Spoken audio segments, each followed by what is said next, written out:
Hi guys. Ah, may gusto lang akong ikwento. Ah, last year, after ng liga dito sa amin. Sayang di ako nakasali nung ligang yun, pero magkakaroon ng liga ngayon. Ah, bubuo kami. Bubuo kami ng team. Yun, dahil yun nga, pag-isipan ko na rin na itigil muna yung pag-gym dahil last year nag-gym ako ng almost hindi almost halos lagpas 7 months yun. Halos lagpas 7 months ako na nag-gym. At yung ginawa ko nun ay magpabalik. Kaya ngayon, nahihirapan talaga ako na maglaro ng basketball. Lalo na nung pinakaunang naglaro ko ng basketball nung January 1, New Year yun ng gabi. Sobrang hirap nung time na yun dahil isang takbo lang ata kasi mabibilis pa yung kalaban namin noon. Isang takbo lang ata yung nangyari noon sa akin. Pero naka-survive naman ako nung buong buong magto 2 games noon. Pero iba yung iba yung hingal, iba talaga yung pagod nung time na yun kasi iba yung nagagawa ng gym sabihin natin, meron kang strength pero yung speed mo talaga mawawala, yung sabihin natin yung resistensya mo mawawala dahil sobrang tagal ko rin hindi nakapag-basketball. Ngayon lang talaga ako muling bumalik sa pagba-basketball dahil iba yung iba talaga tong basketball na to. Ito talaga yung pinakaunang nahiligan kong laruin na sports, tong basketball na to. Excuse me. 10 years na ata nakalipas, lagpas pa siguro. Nung unang nag-start ako mag-basketball. Yun, nalaman kong may liga, nagpalista ako na sasali ako. At ginawa ko nun kaagad, medyo may sipon at inuubo. Kasi malamig yung panahon lalo na kapag gabi ngayon. Pero sulitin na yung panahon ganito dahil darating na din yung tag-init na panahon. Anyways, balik tayo sa topic guys. Yun nga, malapit na yung liga na yun. At ginawa ko nun, siguro mga ilang buwan, mga bihin natin mga 3 months magliliga na. Kaya ang ginawa ko nun, wala pa akong pambiling bola nun. That time, wala pa akong pamili ng bola. Kaya ang ginawa ko, nanghihiram lang muna ako ng bola. Pa-practice ako sa court namin. Yung court namin na yun ay hindi pa yung covered court. Kaya talagang ramdam mo talaga yung init. Pero yun, practice noon. Halos buong araw ako nasa court noon. Practice ako ng shooting. Pero more on talaga yung pinapractice ko noon. More on talaga yung salaksak talaga. More on salaksak talaga yung pinapractice ko noon, yung speed. Yung katawan ko ngayon, tas katawan ko noon, sobrang gaan nung katawan ko noon dahil di pa ako nag-gym noon. At talagang yung batang-bata pa. Tapos, papayat talaga. Tapos ako noon puro layup, kaliwa kanan. Talaga, puro yun at yun yung ginagawa ko nung time na yun, yung puro layup yung ginagawa ko noon. At yun, sa araw-araw na kapag pa-practice ko yun, kahit pa paano, may improvement. At nung start na nga yung liga, yung pinakasapatos ko nun ay Converse na kulay itim. Kagaya nung makikita niyo sa videos ko, guys. In-upload ko yan. Gusto nyo tignan na lang. Kaso yung Converse nun, hindi na talaga yun. Bago na yun. Bagong bili ko yung Converse na yun, yung kulay white. Pero yung ginamit ko sa liga na Converse, kulay itim yun. Na Converse na low cut. At yun talaga yung pinanlaro ko nun. At yung position ko nun, hindi ko alam kung point guard ba yun or shooting guard. Pero nasa taas ako Ang ginagawa sa akin nun ay puro pass break. Pass break talaga. Grabe yung bilis ko nun. Talagang nagbunga yung ginawa kong pagti-training mag-isa. Mag-isa lang ako nagti-training nun.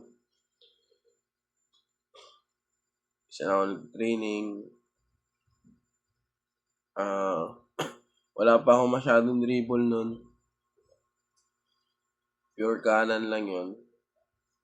Kung mahina yung kaliwa ko ngayon, paano pa kaya ng panahon yun? Pero yun, pinaktis ko yung kaliwa kanan na layup. Pero hindi lang masyado mag-dribble. Pass break talaga. Speed talaga.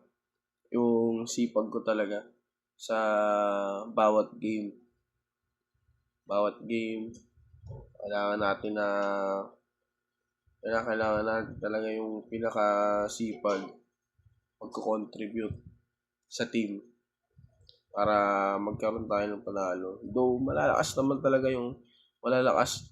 din naman talaga yung kakampi ko nun. O hindi naman ako kalakasan nun. Talagang pinaghandaan ko lang talaga yung bawat magiging laban nun. At yun nga, katagalan ng game, sa semis na ata yun, lalo ng championship. Yun pa rin naman yung sapatos ko, Converse. Kaso ang nangyari, na medyas ako ng sapatos. Nangyari, nabutas yung sa baba ng Converse. Pagkabutas nun, nabubutas na din yung medyas ko sa bawat takbo na ginagawa ko. Kaya ang ginagawa ko nun, nilalagyan ko ng dahon yung sapatos ko na yun. Nasaksakan ko lang ng dahon. Mga dahon ng mangga, dahon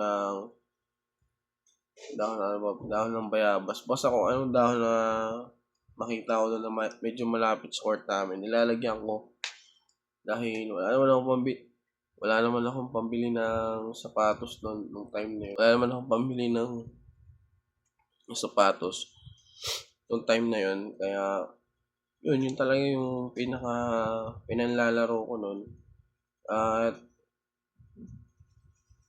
yun, fast forward, nung unang sali ko ng liga na yun, ay nakapag-champion kami. Medyo malalakas din talaga yung sabihin natin, malalakas din talaga yung mga nakakalaban namin. Pero gano'n pa man, yung team talaga namin yung nag-champion nun. Kahit pa paano may na-contribute naman ako sa team.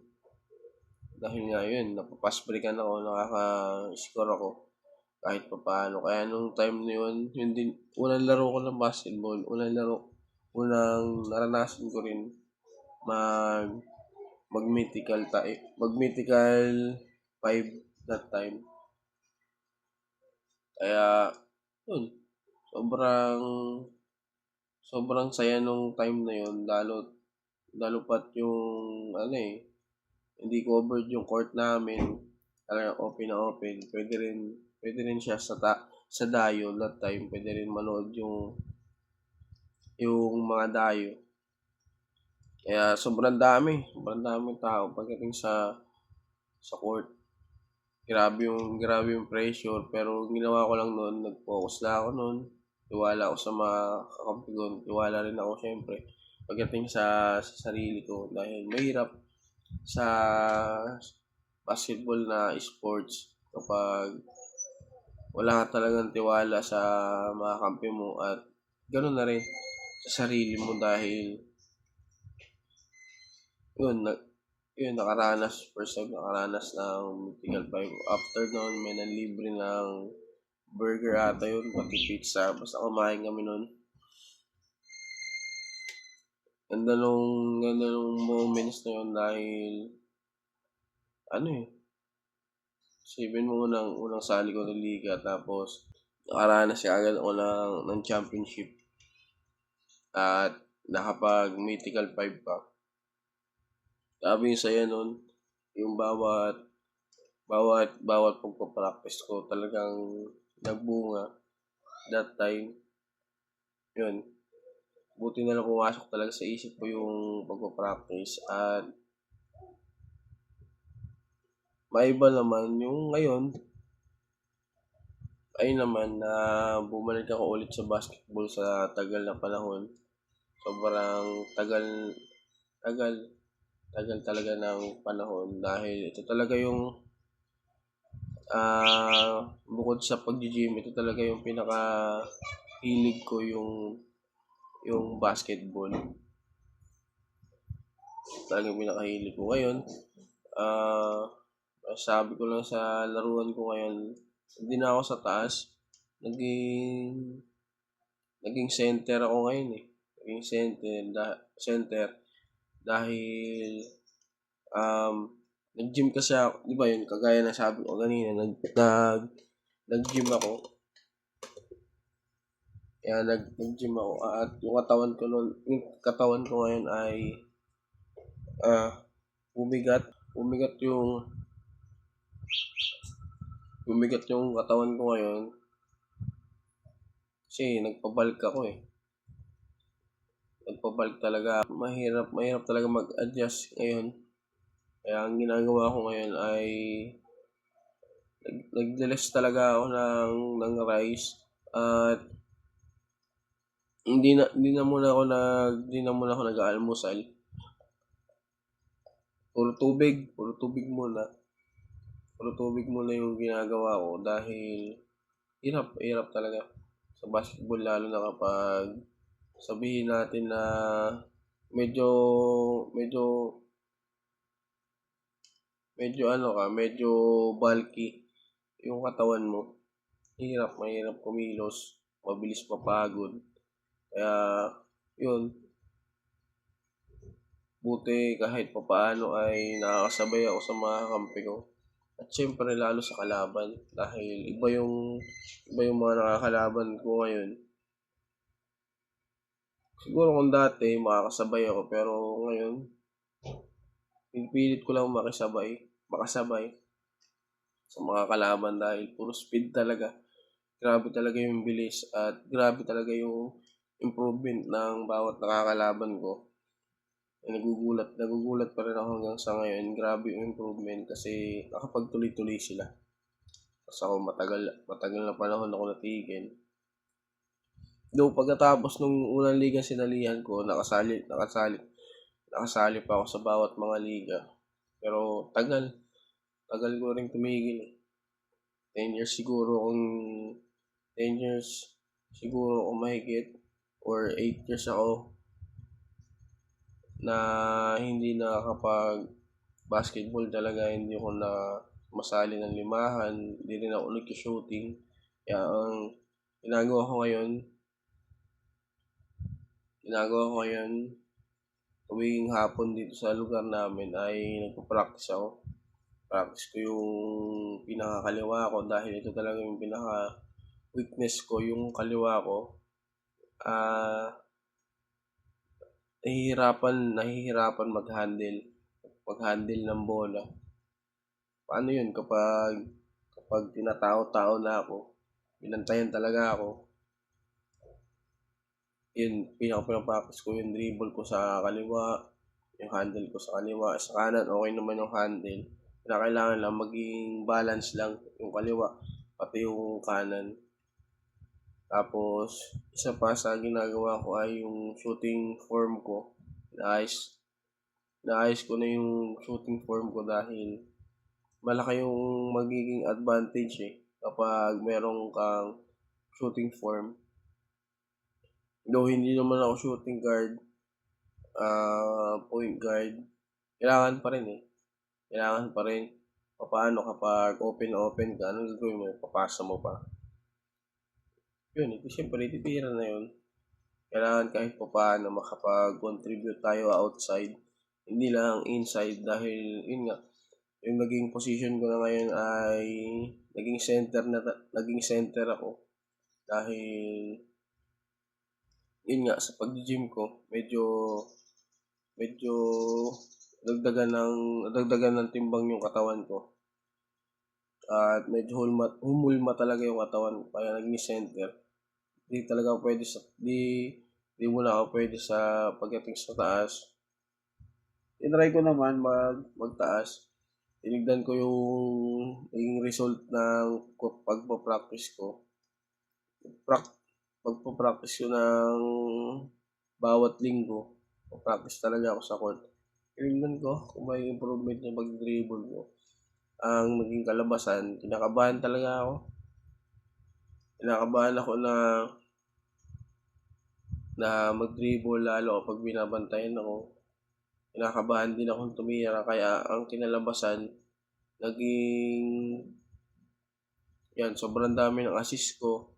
Sobrang dami rin ng rebound ko pero lamang talaga yung assist. Kasi pag mag-dribble ako sakto may libre ako kakampi. Pero sa loob-loob ko, kinakabahan talaga ako. Hindi ko kaya ako mismo yung susugod tapos tira. Kasi iniisip ko baka magsablay. Kaya ang ginawa ko noon, pinapasa ko sa kampi ko. Pasa, score, assist. Assist yung nagiging bunga. Kaya yung sinisikap ko ngayon, yung araw-araw kaming nagpapailaw dun sa court. Araw-araw kami nagpapailaw, kinakalaban namin yung isa't isa. At yun, nakadayon na kami isang beses. Pero hindi naman sabihin natin, hindi naman ganun yung masyadong kalakas yung kalaban namin. Kaya sa ibang mga lugar kami dadayo, grabe yung mga lalakas doon. Kaya kulang na kulang pa talaga yung ginagawa namin. As a team, kung bubuo kami ng team dito sa lugar namin, kailangan talaga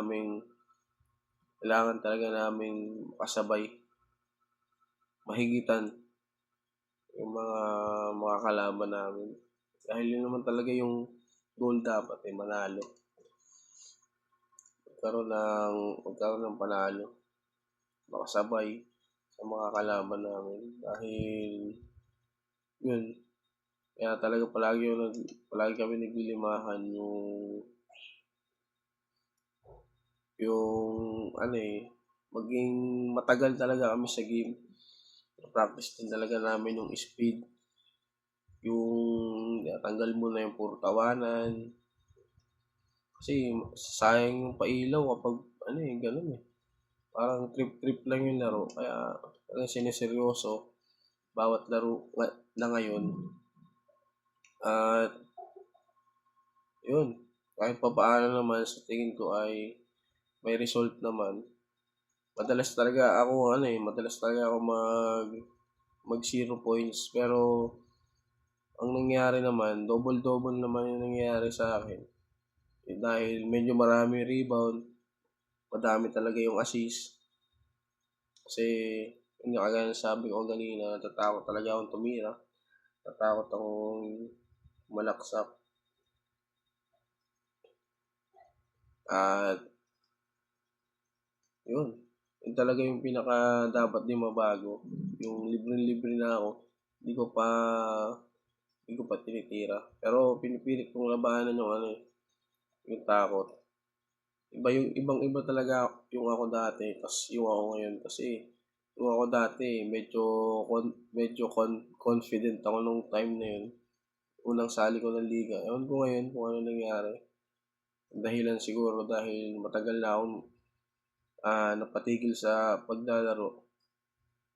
Tsaka ngayon lang rin ako nakakapag-practice at nagba-basketball ulit. Yun, kung magkakaroon man ng liga ngayon, ang gagawin namin, kagaya ng sabi ko kanina, bubuo kami ng team. Kaya muli akong bumabalik sa basketball. Kaya madalas ako nagpa-practice pagdating sa court. Pati ng mga kasama ko, nagtatatluhan kami. Nagsushooting kami para kahit pa paano pagdating sa liga na mismo. Dahil iba yung pressure eh.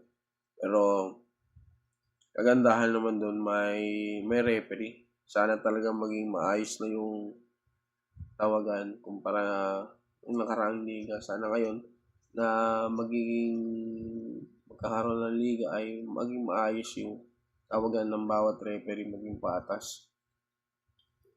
Dahil, yun.